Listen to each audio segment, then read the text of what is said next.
नमस्कार मंडळी, मी भारती करत आज मी तुमच्यासाठी हिवाळा स्पेशल आलूची खीर कशी बनवतात ते दाखवणार आहे।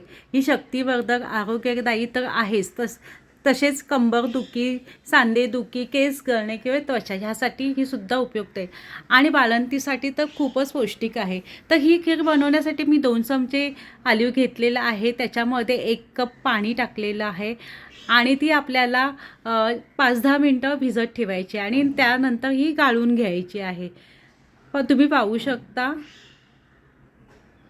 तर एक पॅनमध्ये मी 1 ग्लास पाणी घेतलेलं आहे आणि ते उकळल्यानंतर त्याच्यामध्ये आपल्याला ही आलू टाकायची आहे आणि परत 5 मिनिटे शिजल्यानंतर त्याच्यामध्ये आपल्याला गूळ टाकायचं आहे। इथे मी 2 चमचे गूळ घेतलेला आहे, तुम्ही तुमच्या चवीनुसार कमी जास्त घेऊ शकता आणि हा गूळ वितळल्यानंतर त्याच्यामध्ये 1 कप दूध टाकलेलं आहे आणि ते मिक्स करून आपल्याला घ्यायचं आहे।